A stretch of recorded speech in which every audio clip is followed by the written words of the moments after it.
안녕하십니까, 시골의사입니다. 중국 고전 중에 한비자를 보면 견마난이라는 고사가 있습니다. 이 말은 화공이 그림을 그릴 때 개나 말을 그리기란 참으로 어렵다. 그것은 모든 사람들이 다 보아서 알고 있기 때문이다. 그러나 귀신이나 도깨비를 그리는 것은 쉽다. 그것은 아무도 본 적이 없기 때문에 아무렇게나 그리더라도 다들 그러하려니 생각하기 때문이다. 이런 뜻으로 사용한 말입니다. 주식시장에 대한 우리 기법이나 비법 혹은 방법들에 대한 강의들이 역시 그러한 것이 아닌가 생각합니다. 아무도 보지 못한 것을 내세워서 도깨비를 그리면 그런 듯 보이지만 그것은 그리는 사람조차 실체가 없는 것일 수 있습니다. 이 시간을 통해서 우리는 개와 말을 비록 어렵더라도 다 같이 본 개와 말이 어떻게 생겼는지를 알아보는 시간으로 삼아서 강의를 진행해 볼까 하는 생각입니다.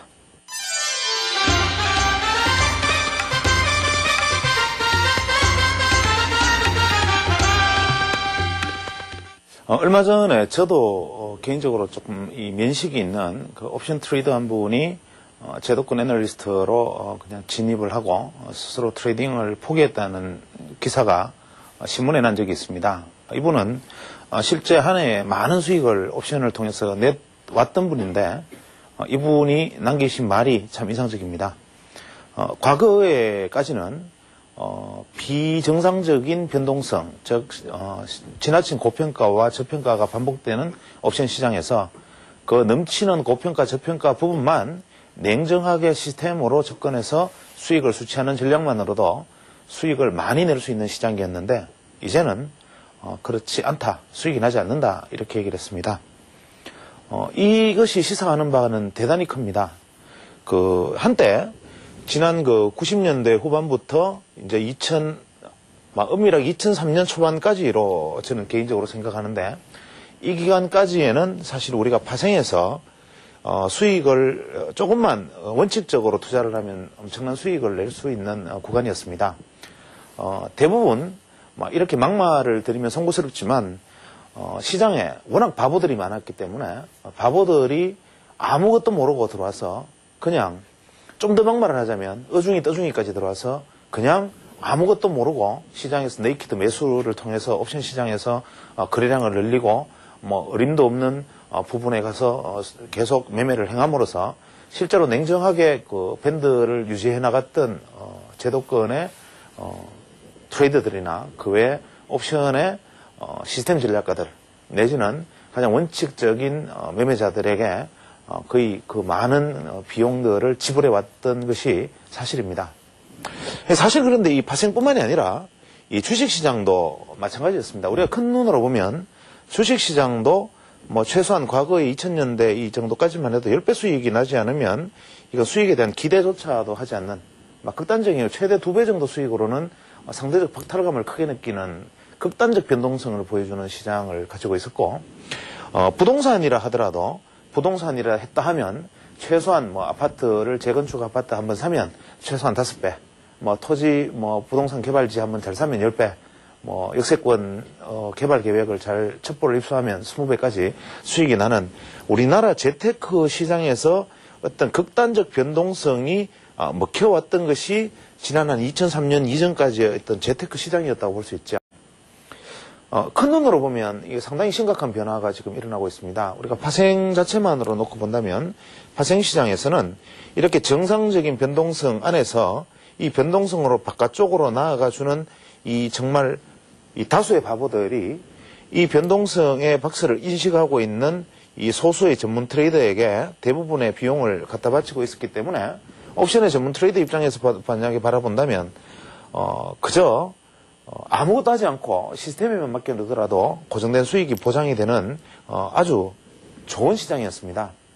그래서 우리나라의 어떤 재테크의 역사를 살펴보면 사실은 지난 얼마 전까지만 해도 우리나라 재테크의 어떤 방식은 항상 이래였죠. 부동산에서 상위 5%에 해당하는 사람이 부동시장을 이렇게 끌어올려 놓으면 대부분의 개인 투자자들이 나머지 소위 말하는 민초들이 이제 이렇게 들어가서 물량을 받아내고 또 시장은 하락하고 뭐 이런 형태.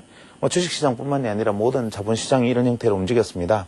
즉 쉽게 말하면 급상승해서 조정의 폭이 컸다는 것을 의미합니다. 이제는 시장의 변화가 어떠한 것인지를 인지하셔야 되는 것이라고 생각합니다. 이제는 부동산 시장뿐만이 아니라 지금 뭐 부동산을 거론하는 것은 모양새가 좀 이상합니다만은 우리 한국 시장에서 부동산도 제 개인적으로는 기술적 분석으로 볼 때는 과히 그렇게 하락할 것으로 보이지 않습니다. 정부에서 어떤 수단을 동원하더라도 어떤 재테크 수단이든 간에 이러한 어떤 급격한 슬로프도 현재는 어렵고 이제는 이러한 급조정도 실제로 어려운 상황에 도래하지 않았나라는 생각입니다. 이 말은 거꾸로 얘기한다면 옵션 시장에서 매도자들이 이익을 수취할 수 있는 확률이 그만큼 감소했다라는 면으로 표시할 수 있고 지금 기관 투자자들이 지금까지 무위험 거래, 즉 차익 거래를 통해서 소위 말하는 베이시스 매매 이것을 통해서 수익을 내왔던 옵션 간의 선물 간의 현물 간의 다양한 어떤 베이시스를 통해서 활용해가는 이러한 어떤 시스템 트레이딩의 시대가 이제 갔다. 이 말은 무엇이냐면 비이성적인, 즉 이 밴드를 벗어나는 비이성적인 사람들이 이제 현저히 감소해버렸다. 이 말로 받아들일 수 있습니다. 이제 부동산, 채권, 우리가 우리가 보통 재테크로 받아들여지는 어떤 모든 부분에서 이러한 어떤 버블식 가수요자들이 사라지고 나름대로 전문성을 확보한 사람들이 입지를 가지고 있기 때문이 아닌가 생각하고 이것은 아마 세대의 영향도 크지 않나 생각합니다.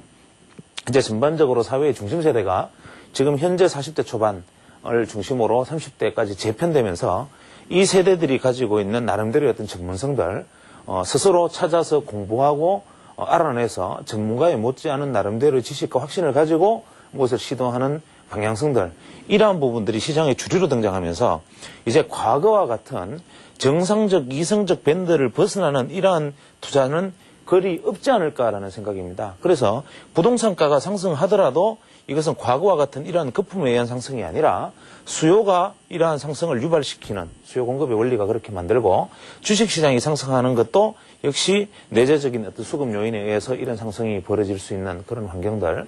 따라서 급한 조정도 이러한 어떤 거품이 없기 때문에 급한 슬로프의 조정도 이제는 부동산 주식 할 것 없이 모든 재테크 영역에서 이런 부분이 오지 않을까라는 생각입니다. 이 말은 다시 말하면 그래도 나름대로의 전문성과 시장에 대한 깊숙한 이해가 만약에 전제되지 않는다면 재테크라는 용어를 표현을 쓰는 곳에 뛰어들면 큰일 난다라는 이야기로 받아들일 수가 있습니다. 진지하게 한번 고민해 보십시오. 지금 사람이 만약에 10명이 있다면 이 중에 정말 전문가 2사람과 바보 8명이 있던 세상에서 이제는 정말 전문가 2사람에 전문가에 준하는 사람 7사람이 있고 바보 1사람이 있는 세상으로 바뀌었다는 뜻입니다. 부동산, 주식 다 마찬가지입니다. 따라서 어떠한 재테크 수단을 택하든 간에 과거와 같은 극단적 변동성을 기대하는 투자는 어렵다. 주식뿐만이 아니라 어떠한 영역에서도 어려운 시절이 올 것이고 또 반면에 이러한 것들로 인해서 예전처럼 거들난다, 망한다 이러한 형태의 모습도 나타나지 않을 공산이 크다. 저는 그렇게 읽고 있습니다. 때문에 이 주식시장도 예전에 2003년도까지 주식 투자하지 마라. 공부해도 소용없다. 개인 투자자가 어설프게 주식 공부해서 차라리 모르는 것만 못하고 아는 것이 독이다. 알면 죽는다. 이런 얘기를 저는 계속 해왔습니다. 그러나 이제 반대로 아주 철저하게 알아야 하고 나름대로 전문적인 영역을 확보하지 못한다면 차라리 시장을 떠나라라는 말을 바꾸고 싶습니다. 따라서 이제는 그 개인 투자자들이 유가증권 투자, 주식 투자를 하는 범위 안에서도 아까 제가 서두에서 말씀드렸습니다만은 보이지 않는 도깨비나 귀신 그림은 누구나 다 공감을 하고 조금만 더 무섭게 그리면 대단한 도깨비처럼 보이는 이러한 현상들에 쫓아다니다가는 정말로 큰일 나는 세상이 올지 모릅니다. 이제는 모두가 공감하는 정말 소아마를 멋있게 잘 그리는 연습, 누구나 기초적인 부분에 대생을 열심히 해야 되듯이 이러한 부분에 대한 것도 기초부터 아주 깊숙이 전문가 수준의 이해를 갖춘 사람들은 직접 투자를 하고 그렇지 못하다면 차라리 전문적인 영역, 내가 따라가지 못한다면 그러한 능력을 갖춘 사람들에게 맡겨서라도 전문성을 확보하는 것이 바람직하지 않을까 생각합니다. 그런 측면에서 이제 강의를 진행해 나갈 주제는 저는 크게는 다시 예전하고 비슷한 방향성을 가지고 있습니다. 앞으로는 강의 시간을 많이 늘려나갈 생각인데 저는 역시 주식시장에서 일하는 것은 파동론에서 출발한다고 생각합니다. 이 파동론이라는 것이 우리가 흔히 말하는 엘리어트 파동 이런 것을 의미하는 것은 아니라는 것을 누차 말씀드렸고 이 파동론에 대한 이해부터 내려가서 전반적으로 이제 각도론, 그 다음에 추세론, 그 다음에 수급 논리에 대한 어떤 기술적 분석 방법, 이거 추세선이라든지 그 외 일봉 패턴 분석과 같은 여러 가지 패턴 분석에 대한 이야기가 되겠지만 이런 형태로 진행해 나갈 생각인데 일단 오늘 첫 주제로 잡은 것이 엉뚱하게도 제일 마지막에 다루어야 함직한 보조지표, 그 중에서도 RSI라는 지표를 일단 오늘 첫 주제로 들고 나왔습니다. 이 RSI라는 것을 첫 주제로 들고 나온 이유는 제 나름대로 함의가 있습니다. 이것을 좌우같이 생각해 나가시면서 왜 이 친구가 RSI를 첫 번째 주제로 들고 나왔고 다음부터 파동론으로 들어가겠다고 하는가라는 부분들을 한번 짚어보셨으면 합니다. 이 RSI라는 지표는 우리가 이제 Relative Strength Index, 즉 상대 강도 지수 이런 식으로 표현할 수 있습니다. 즉 상대적인 강도가 얼마나 되느냐라는 것을 알려주는 지표다. 완전 고등학생 시험 치는 식으로 이야기한다면 이것은 웰스 와일드가 쓴 지표인데 이 와일드 주니어라는 사람이 왜 이 RSI라는 지표를 만들어냈을까라는 것을 먼저 생각해 볼 필요가 있지 않나 생각합니다. 우선 누구나 아시겠지만 RSI라는 지표는 복잡한 공식들이 있지만 그냥 쉽게 생각하면 이렇습니다. RSI라는 지표는 만약에 RSI 지표가 뭐냐 이렇게 물으면 RSI는 어떤 특정 기간 동안에 기간을 예를 들어서 많이 14일로 잡으니까 14일이면 14일이라는 특정 기간 동안에 주가가 상승했던 상승폭에다가 주가가 하락했던 하락폭, 이것을 더한 값을 상승폭으로 나눈 값. 다시 말하면 상승폭과 하락폭을 더한 값으로 나누어서 이것을 백분율로 표시한 것. 이것이 바로 RSI입니다. 이것은 무엇을 의미하느냐 하면 주가는 이렇게 이제 움직여서 이렇게 파동을 그리면서 가면 우리가 볼 때는 굉장히 랜덤하게 움직이기 때문에 이것이 어떠한 에너지를 가지고 있는지는 알 수가 없습니다. 대부분 방향성은 이렇게 보여도 지금 현재 이 방향성에서도 우리가 이러한 어떤 상승의 흐름을 보여주고 있구나, 아니면은 이러한 어떤 형태를 가지고 있구나라는 것은 눈으로 예측을 할 수 있지만 이것이 상승의 강도가 어떠할 것이냐라는 것을 예측하기란 참 쉽지가 않습니다. 보는 이에 따라서는 현재 횡보 추세에서 수렴하고 있다 이렇게 말을 할 수 있을 것이고 어떤 사람들은 수렴 후에 폭등을 준비하고 있다, 에너지를 수렴하고 이렇게 말을 해도 될 것이고 반대로 무너지면 떨어진다 이렇게 말을 할 수도 있겠지만 이것이 방향이 이쪽으로 갈 것이다 이쪽으로 갈 것이다의 문제가 아니라 이것이 가려는 에너지가 내재 응축이 얼마나 되어 있다라는 것을 에너지라는 측면에서 주목한 것이 바로 이 RSI입니다. 즉 만약에 RSI라는 지표는 이런 것이죠. 지난 14일이면 14일간의 주가가 이렇게 쭉 있으면 주가 지수가 예를 들어서 1000포인트였는데 다음날 995, 다음날 990, 다음날은 985, 다음날은 980, 다음날은 다시 985, 990, 995, 1000 이렇게 되었다고 가정을 하지요. 이게 열흘간 주가가 이렇게 진행되었다고 가정하면 이게 1000에서 995니까 첫날은 하락폭이 5, 다음날은 하락폭이 또 5, 다음날 하락폭이 5, 다음날 하락폭이 5에 그 다음날 상승폭이 5, 또 상승폭이 5, 상승폭이 5, 상승폭이 5가 되는 상황입니다. 만약 이런 것이 되었다면 주가지수 1000포인트가 이건 이제 10일이니까 10일 RSI라고 가정을 하죠. RSI 10인 경우에 주가지수 1000포인트가 주가가 이렇게 떨어졌다가 다시 1000포인트로 돌아온 상황을 의미합니다. 즉 우리가 봉차트나 선차트의 개념으로 보면 이런 형태의 그림을 이야기하는 것이지요. 이 RSI라는 것으로 만약에 생각을 해본다면 RSI는 하락폭이 20, 상승폭이 20. 이 공식에 만약에 대입을 한다면 어떻게 되겠습니까? RSI는 상승폭 더하기 하락폭은 40, 상승폭은 20. 그러면 20 나누기 40은 0.5. 곱하기 100%는 그러면 답은 RSI는 50.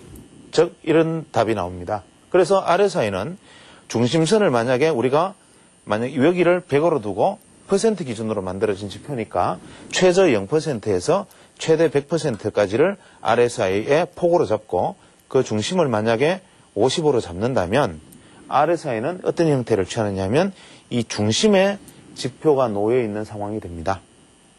그래서 이 상황, 주가가 이렇게 와서 이렇게 온 이 지점을 어떻게 해석할 것인가? RSI가 떨어져서 50을 상향으로 돌파하려는 시도를 보이는 그림으로 그대로 똑같이 보이면 이 그 주가를 보여준 그림과 이 RSI는 차이는 무엇인가? 이 상황이 중요하게 됩니다. 이것은 무엇을 의미하느냐면 똑같은 그림에서 여기서 한번 생각을 깊이 되짚어서 생각을 해볼 필요가 있습니다. 똑같은 상황입니다. 현재 1000포인트에서 봉이 이렇게 와서 이렇게 온 이 그림과 RSI가 현재 상대적으로 이렇게 온 그림, 퍼센트가 상승폭, 하락폭이 이렇게 커져서 합해져서 하락폭이 처음에는 커서 낮았다가 올라온 그림이 되겠죠. 이렇게 RSI가 올라온 그림이 되는데 다음 날이 되면 11일째가 되면 만약에 주가는 그냥 횡보만 하더라도 주가가 예를 들어서 여기서 이렇게 횡보만 하더라도 RSI는 어떻게 되느냐 하면 상승을 하게 된다는데 차이가 있습니다. 다시 말해서 RSI는 횡보를 하게 되면 이 다음 날은 똑같은 천이 되고 플러스 마이너스가 없는 제로가 상태가 되기 때문에 이 한 하루가 부과가 되고 이쪽에서 빠진 하루 마이너스 5를 제외하게 되면 상승폭은 20에 하락폭은 15가 되어서 이 분모가 40이 아닌 35가 되고 상승폭은 그대로 지금 20이 되는 결과가 온다는 것이죠. 이 말은 그 다음 날은 주가의 모습으로는 횡보를 했음에도 RSI는 평균선을 돌파한 그림이 나타나고 주가가 하루 더 횡보를 하면 또 저절로 이 하락폭의 숫자가 감소해서 분모가 30이 되고 상승폭 분자는 그대로 20을 유지함으로써 또 1000이 되니까 또 제로가 되니까 RSI는 또 상승하게 되는 결과가 나타나겠죠. 또 만약에 횡보를 하게 되면 이런 식으로 5일간의 횡보를 주가가 만약에 보였다. 5일간의 횡보를 보이면 이 마이너스 폭이 하나씩 감소해서 이날이 되면 분모가 20이 되고 상승폭은 555에 0000이 돼서 20이 되는, 즉 20분의 20은 100%가 되는 결과, 즉 RSI는 100%의 최고점을 기록해버리는 상황이 올 수 있다는 겁니다. 그렇다면 이런 오류를 가지고 있는 지표를 이 사람은 왜 개발했을까? 그리고 왜 이 RSI라는 지표가 선물 투자자뿐만 아니라 기술적 분석가들이 무려 100여 가지가 넘는 기술적 분석 지표 중에서 왜 금과 옥조처럼 붙들고 있을까라는 것에 생각을 한번 주목해 볼 필요가 있습니다. 주제를 다시 돌아가서 이것을 그럼 보편적으로는 어떻게 쓰이나 다 아는 이야기부터 다시 한번 해보겠습니다. 우리가 보편적으로 우리가 RSI 지표에 대한 사용은 이렇게 한다고 알려져 있습니다. 차트를 보면 뭐 이런 식으로 이제 주가는 이렇게 그림이 그려질 것이고, RSI 지표는 우리가 HTS 차트를 보면 이런 식으로 그려집니다. 여기가 100, 여기가 0, 여기 중심선이 이렇게 50이 나와 있습니다. 50이 나와 있고, RSI 지표가 뭐 이렇게 와서 바닥을 찍고 이렇게 턴을 하고, 지금 상황 같으면 아마 이러한 형태를 보였으리라고 생각되는데, 이렇게 RSI 지표가 나타났다면 이 RSI가 이 50 이하 30을 돌파하면 과매도, 또 이쪽에 넘어가서 80을 돌파하면 과매수에 사용되는 과매도와 과매수의 지표, 이거 누구나 아시는 얘기죠. 과매수와 과매도를 알려주는 신호다.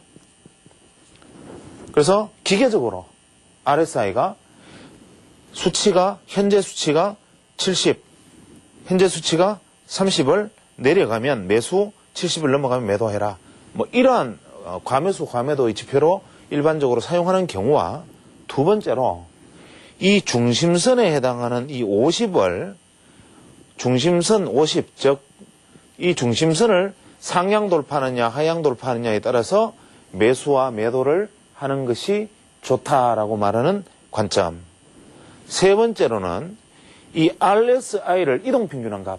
뭐 예를 들어서 말씀드린 대로 아까 RSI를 계산해 보면 그것이 뭐 70, 75, 80 이렇게 수치가 나올 수 있겠지만, 그것을 다시 뭐 예를 들어서 10일간의 RSI라면 10일간의 RSI면 RSI 값을 다 더해서 나누기 10 하면 그 값이 나오겠죠. 이동평균선을 만드는 것과 똑같이. 그래서 RSI 이동평균선, 그것을 우리가 RSI의 기준선이라고 부르고, 이 기준선이 아마 여기 같으면 이렇게 아마 오지 않았을까 생각되는데, 이 기준선을 하향 돌파하면 매도, 이 기준선을 상향 돌파하면 매수, 이렇게 해서 소위 말하는 기준선 돌파에 따른 매수 매매의 방법. 또 다섯 번째로는 이러한 추세보합형 지표에 대해서 가장 많이 사용하는 방법. 주가는 이렇게 고점을 돌파하는데, 이 RSI는 주가는 지금 저점을 갱신하는데 RSI는 저점을 높일 때, 주가는 떨어지는데 RSI는 저점을 높일 때, 이것을 다이버전스라고 한다. 다이버전스를 이용하는 방법. 또 여섯 번째로는 RSI가 현재 고점을 갱신해서 고점으로 가고 있다가 이 고점을 다시 재갱신하는, RSI가 꺾여서 끝난 줄 알았는데 이 RSI가 고점에서 다시 고점을 돌파하거나, RSI가 떨어져서 반전하는 줄 알았는데 더 떨어지면서 저점을 다시 돌파할 때, 이것을 페일러를 한다. 그래서 페일러를 이용하는 방법. 또 일곱 번째로는 페일러 스윙을 이용하는 방법. 페일러 스윙이라는 것은 저점을 이렇게 해서 돌파하는 줄 알았지만 저점을 다시 돌파해버리는 페일러가 아닌, 페일러를 보이는 것처럼 보이다가 정말 반전해버리는, 혹은 고점을 이렇게 가서 다시 고점을 돌파하는 페일러를 보이는 것 같았지만 실제로 실패해버리는, 그래서 하락이 가속화되는 페일러 스윙. 뭐 이런 다양한 사용 방법들이 있고, 또 이 RSI는 주가에 있어서 상승폭과 하락폭 대비 현재의 종가를 말하는 것이기 때문에, 엄밀하게 말하면 등락하는 주가를 완만하게 그려놓은 파동 차트와 같은 말이기 때문에 이 자체에서 파동을 셀 수 있고, 또 이 자체에서 가격과 같이 추세선을 그어서 이 추세 지지 저항을 논할 수 있는, 소위 말하는 추세선을 작도할 수 있고, 뭐 이러한 활용 방법들이 무수하게 쭉 나타날 수 있는 것이 RSI이면서, 또 한 가지 빼먹을 수 없는 것이 패턴까지 적용할 수 있다. 예를 들어서 RSI에서 가장 이상적인 패턴, 영선을 돌파할 때, RSI가 저점에서 영선을 돌파하는 모습이 원형 차트를 그릴 때, 즉 RSI가 떨어지는 각도도 완만한데 올라가는 각도가 그 각도와 같이 완만한 각도를 보여줄 때, 혹은 이것보다 더 완만한 각도를 보여주면서 영선을 돌파하는 모습을 보여줄 때, 이러한 패턴들, 소위 말하는 원형 패턴들을 보여줄 때의 RSI 모습. 뭐 이렇듯이 RSI라는 것은 대단히 유용하게도 사용하고, 실제로 우리가 주가 선차트나 봉차트를 분석할 때 사용하는 방법을 그대로 적용해서 사용을 하기도 합니다. 그런데 우리가 이 RSI라는 것과 또 같이 세트로 우리가 이제 그 컨비네이션으로 같이 사용하는 지표 중에 하나가 스타캐스틱입니다. 이 스타캐스틱 지표하고 RSI 지표는 사실은 용법이 큰 차이가 없기 때문에 이 개념의 차이에 있어서 크게 구분을 짓지 않고 용법을 그대로 적용하는 경우가 대단히 많은데, 이 두 가지의 상관관계의 차이를 우리는 정확히 알고 있어야 됩니다. 먼저 RSI 상대강도 지수는 아까 말씀드렸다시피 주가가 오를 때는 상승폭이 크다. 이 말을 다시 이야기하면, 주가라는 것은 이렇게 상승폭과 하락폭을 이렇게 잡았을 때 아무리 그래도 주가가 오른다는 것은 상승했는 폭이 큰 것이다. 시간이 흘러가면 그것은 뭐 말할 나위가 없는 것인데, 이 주가가 변동을 보이는 과정 속에서 하락했던 변동의 폭, 이것보다 상승했던 변동의 크기 얼마나 크냐를 누적시킨 것이 RSI라면, 즉 상승할 때는 얼마씩이나 상승하고 하락할 때는 얼마씩이나 하락을 했느냐 할 때 그 넓이에 관한 차이는 두지 않는다.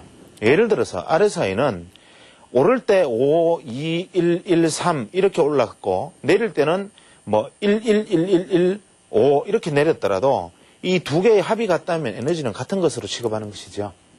예를 들면 단위 시간당 펀치를 강하게 때려서 한 번에 때리는 에너지나 잽으로 계속 때리는 에너지나, 그것이 때리는 에너지와 맞는 에너지를 비교해서 상대방과 내가 때리고 주고받은 힘을 합해서 비슷하다면 두 개는 셈셈이다, 이런 관점에서 보는 것이죠. 실제로 우리가 싸움을 하면 먼저 강한 펀치를 날리고 그 다음부터 잦은 펀치를 날린 사람과 잦은 펀치만 조금씩 맞다가 끝에 한 방을 맞은 사람과의 데미지 차이는 분명히 있을 텐데, 이 RSI라는 것은 때린 쪽과 맞은 쪽의 기간 내의 총합을 비교한 것이죠. 스타캐스틱은 이것과의 개념이 다릅니다. 예를 들면 어떻게 다르냐 하면, 우리가 주가가 이런 식으로 이제 변동을 보였다고 가정을 하면, 뭐 이렇게 급변동을 보인 차트가 있다고 가정을 하면, 이 기간 중에 최고가와 최저가의 이 변동폭 속에서 현재의 주가는 어디에 위치해 있나, 이것을 보는 것이죠. 다시 말하면 최고로 확대되었을 때와 최저로 확대되었을 때의 기간 안에서 가장 크게 뻗었을 때와 가장 밑으로 가장 크게 뻗쳤을 때의 범위 안에서 현재의 주가는 어디에 위치하고 있나, 이것을 보는 것이 스타캐스틱이다, 이 말입니다.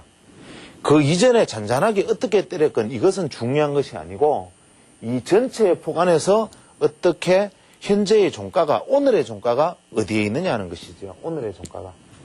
이 말을 우리가 다시 한 번 더 확대 해석을 해보면 이런 의미로 받아들일 수가 있습니다.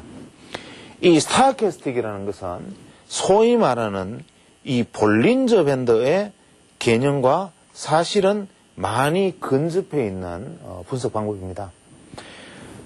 볼린저 밴드라는 것은 어떤 차이가 있느냐 하면, 예를 들어서 MAC나 엔벨로프 지표, 예를 들어서 그림이 좀 산만해지면 처음 접하시는 분들에게는 좀 까다로운 내용이 될 수 있기 때문에 다시 풀어서 이야기하겠습니다. 밴드 지표가 있다라고 가정을 하면, 우리가 이제 이동평균선이 이렇게 있으면 이 이동평균 값에 대해서 5%면 5%, 10%면 10% 고정적인 값을 정해두고 그려놓은 가격 밴드. 이 가격 밴드라는 것은 현재 내가 보고자 하는 이 지점, 이것이 중요합니다. 다시 말해서 현재의 어떤 가격에 과거의 요소를 포함하지 않고 포착하는 논리, 이것이 엔벨로프라면, 즉 2차원적 시각으로 바라보는 것이라면, 볼린저 밴드는 이 볼린저 밴드가 위치하고자 하는 이 밴드는 과거 이 볼린저 밴드 중심선이 포함하는 값의 2배나 되는 기간만큼의 시세가 반영된 현재, 이것을 의미하는 것이 볼린저 밴드죠.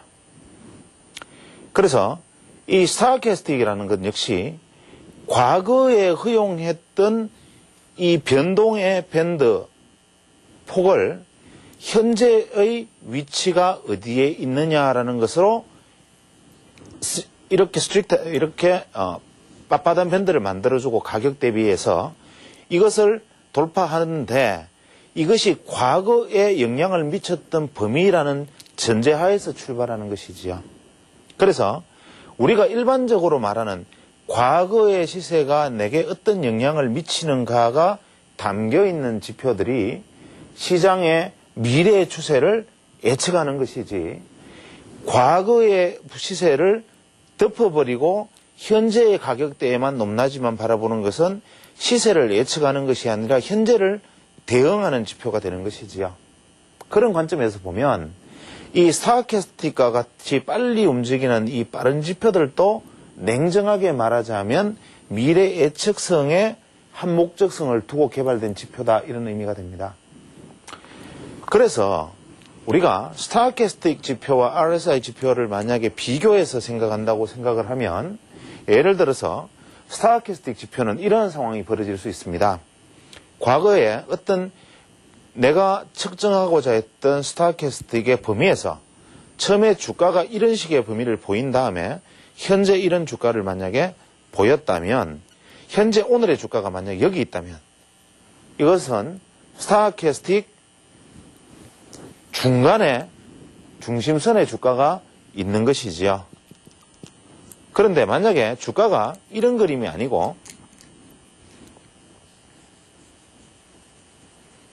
이렇게 있다면 스타캐스틱은 굉장히 바닥을 찍는, 현재 스타캐스틱을 만약에 보조지표로 실제로 그린다면 스타캐스틱 100%와 스타캐스틱 0%와 스타캐스틱 50%의 차이를 두고 스타캐스틱이 바닥을 찍었다가 영선을 돌파해 나가는 과정, 이것이 바로 현재의 그림이 되지만, 이 기간이 지나서, 하루만 지나서 이 날이 만약에 빠져버리게 되면 어떤 왜곡이 일어나느냐 하면, 현재 이 스타캐스틱은 극단적인 상승을 보여주는 에러가 발생합니다. 쉽게 말하면 기간이 반영하는 만큼 안의 범위를 전제했기 때문에 실제로 보조지표들이 가지고 있는 가장 큰 특성은 무엇이냐 하면, 횡보만으로도 지표는 바로 고점으로 진입해버리는, RSI와 스타캐스틱 지표들이 가지고 있는 보편적인 문제들이 바로 이러한 부분에 있습니다. 그러나 스타캐스틱 지표가 RSI에 비해서 왜 이렇게 빨리 나타나느냐, 똑같이 그런데 왜 그러냐라고 묻는다면, 바로 스타캐스틱 지표는 고점과 저점 사이의 폭의 의미이기 때문에 그 최고점과 최저점을 형성하는 것이 그 기간에서 사라져버리면 바로 반영되어서 급속도로 빠르게 움직이는 것이 스타캐스틱인 반면, RSI라는 것은 하루하루의 등락을 반영하는 과정이었기 때문에 그것이 반영해서 빠지는 기간도 마찬가지로 그렇게 빠져나가는 것이다, 이렇게 얘기할 수가 있죠. 그러면 다시 만약에 이야기한다면 이 두 가지를 다시 합쳐서 생각한다면, 우리가 빠른 신호로서 스타캐스틱을 활용을 하고 느린 신호로서 RSI를 사용한다 해도 그리 틀린 말은 아닐 뿐만 아니라, 신호의 속도로 놓고 본다면 틀릴 뿐만 아니라, 스타캐스틱이 가지고 있는 소위 말하는 주가는 고점을 찾아뵈게 한다, 주가는 저점을 찾아뵈게 한다, 다시 말하면 주가는 밴드를 향한다라는 속설을 따라서 고점과 저점을 중시하는 우리가 모멘텀을 가지는 지표 하나와, 주가가 상승할 때와 하락할 때의 에너지가 매수세의 축척이 더 강하냐, 매도세의 축척이 더 강하냐, 이 시장에서 기반이 되는 세력은 현재 매도세이냐 매수세이냐, 이 둘 중에 어떤 것이 더 강한 세력을 형성하고 있느냐를 말해주는 RSI 지표가 같이 컨바인 되어 주었을 때 활용도가 높아지고, 아울러서 이 지표들이 가지고 있는 가장 큰 난점인 이 두 가지 난점, 즉 저절로 고점을 향하거나 저절로 침체를 향해버리는 오류, 기간의 차이에 따라서 이런 현상이 벌어지거나 횡보만 해도 그렇게 변해버리는 이 오류들을 극복하는 방법은 무엇이냐 하면, 결국 이것들도 RSI나 스타캐스틱 같은 지표들도 항상 사용하는 지표가 아니다라는 것을 역설적으로 설명해 주는 것이기도 합니다. 즉, 우리가 보조지표 활용해서 실패하고 있는 가장 큰 문제가 바로 주식시장에서 실패하고 있는 문제의 핵심과 같은 이야기입니다. 우리가 주식시장에서 어떠한 접근 방법이 만약 실패한다라고 생각하면 그 방법을 폐기처분합니다. 보통 이렇게 얘기하죠. RSI, 스타캐스틱, MACD, CCI, 파라볼릭 어떠한 지표들을 사용해도 그것이 맞을 때도 있고 맞지 않을 때도 있다. 그것은 당연한 이야기인데 그러한 맞을 때와 맞지 않을 때가 있기 때문에 이것은 사실 소용없는 지표이고 말장난이다라고 받아들이기보다는 이것을 사용하기에 적합한 국면들이 존재한다라는 생각을 가져야 된다는 것이죠. 사용하기에 적합한 국면, 바로 그것은 무엇이냐 하면 이 스타캐스틱 지표라는 것과 RSI 지표라는 것의 가장 극명한 활용도의 차이는 뭐냐 하면 이 스타캐스틱 지표라는 것은 제가 그냥 극단적으로 이름을 붙이면 이게 발진형 지표다. RSI 지표라는 것은 무엇이냐 하면 내재형 지표다. 저는 보통 이렇게 설명을 잘 합니다. 즉 RSI라는 것이 가지고 있는 이 지표는 어떠한 것이 가지고 있는 에너지가 소위 말하는 내공이 어떠하냐를 알려주는 지표이고, 스타캐스틱이라는 것은 어떤 한계점에 다다랐을 때, 주가가 변곡점에 이르렀을 때 그것을 어떠한 방향성을 보여줄 것인가를 알려주는 지표이다라는 것을 활용하는 것이죠. 예를 들어서 스타캐스틱 지표와 RSI 지표를 다시 한번 비교하면 이럴 수 있습니다. 스타캐스틱 지표는 고점과 저점이 있으면 기간 안의 고점과 기간 안의 저점에서 현재의 주가가 여기에 위치해 있느냐 여기에 위치해 있느냐에 따라서 강세다 약세다 라고 이야기하죠. 이것은 당연한 말이지요.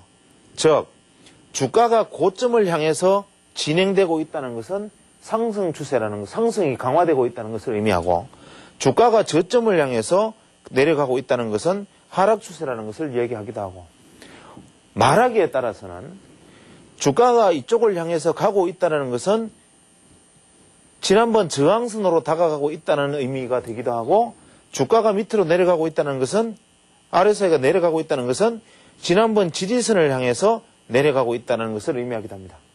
때문에 예를 들어서 스타캐스틱 지표가 이 고점에 도달했을 때 소위 말하는 이 기본 RSI %K가 기본 K가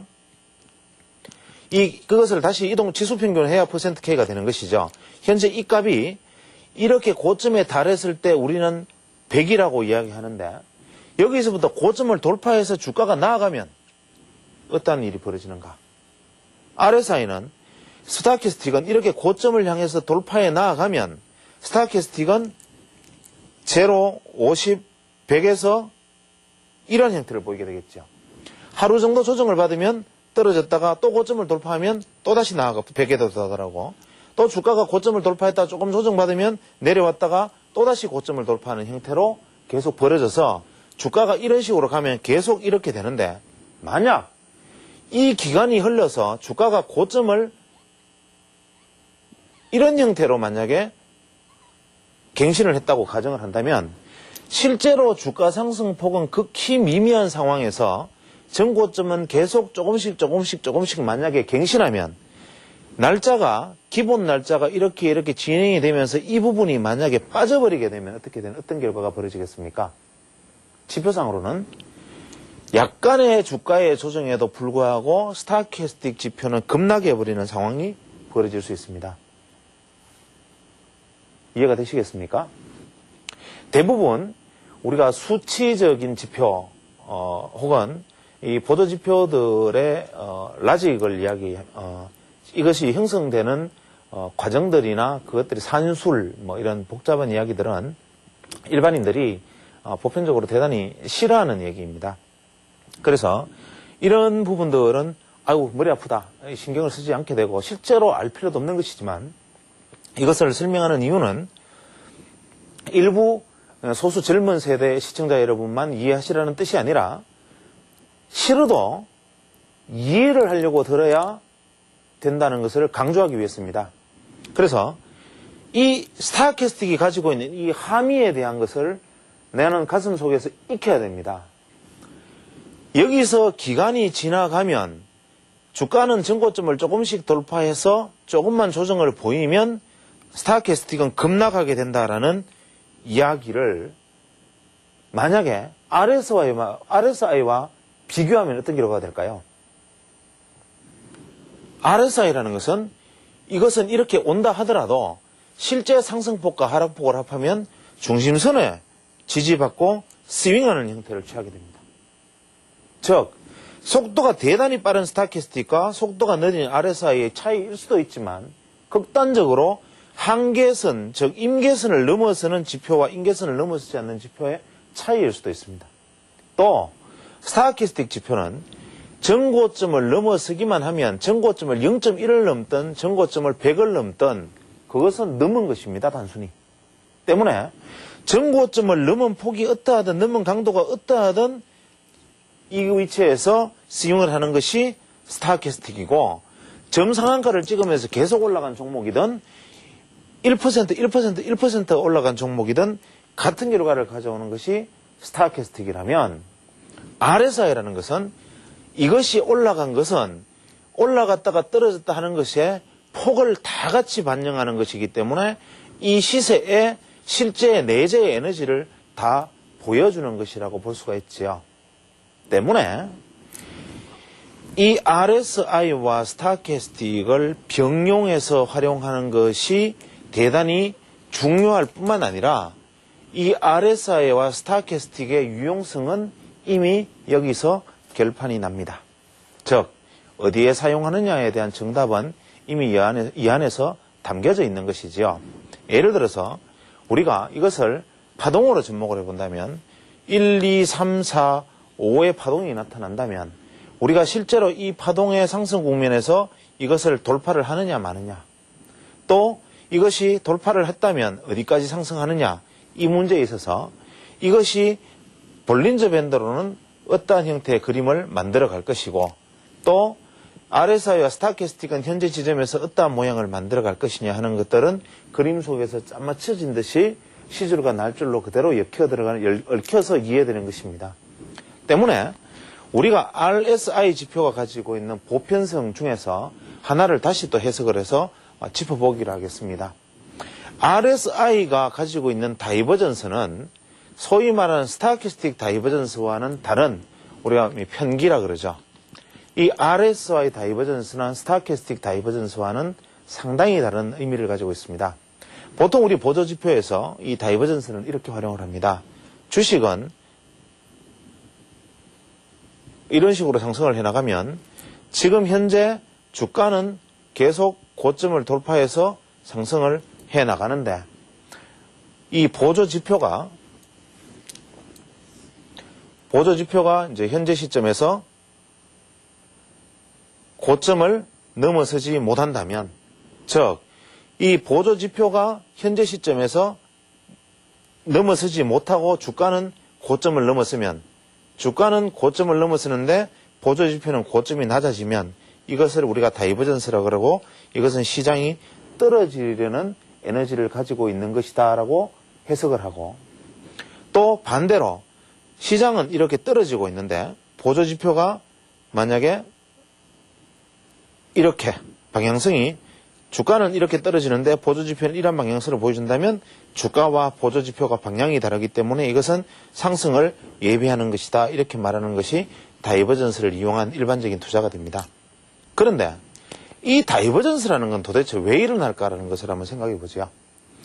RSI가 현재 가지고 있는 이 값들은 바로 이 기준선만큼에 해당하는 날짜, 예를 들면 RSI 14라면 14일 동안 상승했던 상승폭과 14일 동안 하락했던 하락폭을 더한 값을 상승폭으로 나눈 것이지요.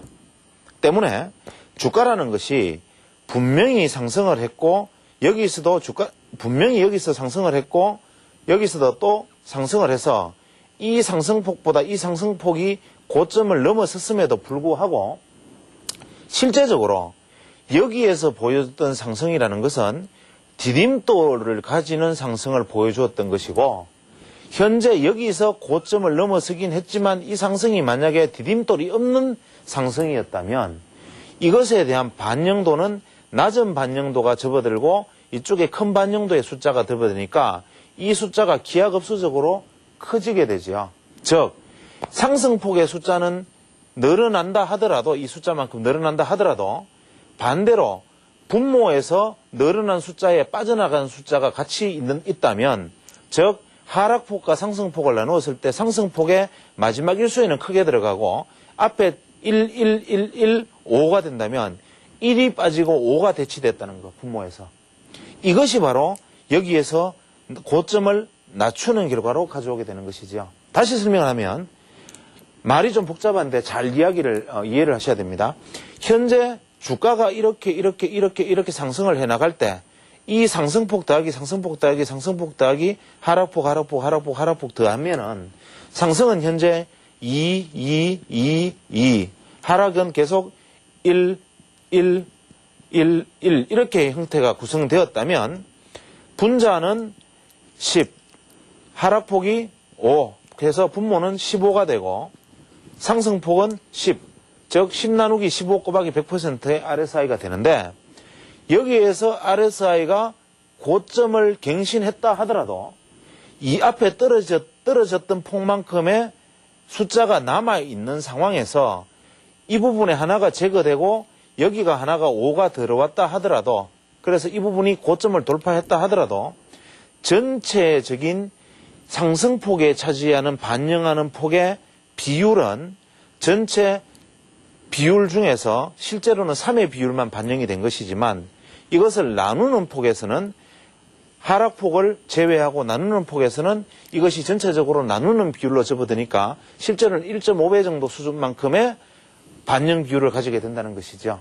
따라서 다이버전스라는 것을 보여준다는 것은 어떠한 것을 의미하는 것이냐 하면 상승을 해나가는 주가와 이것이 같이 상승을 하더라도 더 오르지 못하는 다이버전스, 즉 RSI가 현재 90이었다가 RSI 수치가 80이 되는 상황, 이러한 상황을 말해주는 것은 무엇을 의미하느냐 하면 현재의 숫자가 예를 들어서 이 전체의 합이 5라면 10이라면 이 전체의 숫자가 100이 되면 이것은 10%가 되지만 만약에 이것이 90이고 이것이 만약에 100이라면 90%가 되는 상황이라면 이때의 90의 의미와 이것이 80이 되는 상황이 아닌 이 분모가 커진 110이 되는 상황의 차이를 의미하는 것입니다. 즉 분모가 커진 RSI와 분자가 커진 RSI, 분자와 분모가 같이 커진 RSI와 분모만 커진 RSI 혹은 분모가 줄어든 RSI, 분자가 커진 RSI 여기에 따라서 RSI라는 것은 편기를 보이게 된다. 이러한 내용을 가지게 됩니다. 지금 해야 될 얘기가 너무 많이 남아있는데 이 정리가 되지 않은 관계로 일단 이 정도에서 마무리 짓고 다음 시간에 파동론에서 계속적으로 이어나가서 강의를 이끌어 나갈 수 있도록 하겠습니다.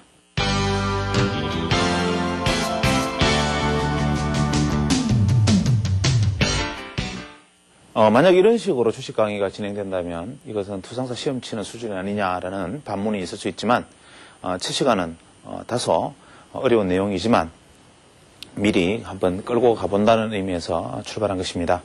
앞으로 가능하면 격주 아니면 격격주를 통해서라도 이제 주식의 기본부터 제대로 알기 위한 공부를 같이 한번 이끌어 나가볼 생각입니다. 요즘 노인대학에 가면 이런 유머가 유행한다고 합니다. 딸을 둘 가진 사람은 부엌에서 죽고 아들 하나 가진 사람은 골방에서 죽고 아들 둘 가진 사람은 거리에서 죽는다. 이거 웃어 넘길 이야기가 아닙니다. 딸 둘이 있으면 이 집 저 집 가서 일하느라고 부엌에서 일하다 죽고 아들 하나 있으면 소외당해서 골방에서 시도 새도 모르게 혼자서 죽고 아들이 둘 있으면 서로 모시지 않으려고 배구공처럼 서로 넘나들다가 길거리에서 죽게 된다는 노인들의 탄식입니다. 맹인 부부가 전기요금을 못 내서 불에 타서 사망을 하는 안타까운 일이나 또 계모가 어린아이들을 폭행함으로써 어린아이들이 숨지는 일까지 벌어지는 세상입니다. 정말 국민소득 2만 불이든 주가지수 2,000포인트, 3,000포인트든 그것이 중요한 것이 아니지 않은가 생각합니다. 먹고 사는 일 중요하지만 먼저 짐승의 세상이 아닌 사람의 세상이 되어야 되고 사람의 세상에서만 그나마 재테크든 경제든 정치든 이야기가 진행될 수 있지 않을까 생각합니다. 먼저 사람 사는 세상, 정말 그것이 그리운 때인가 싶습니다. 고맙습니다.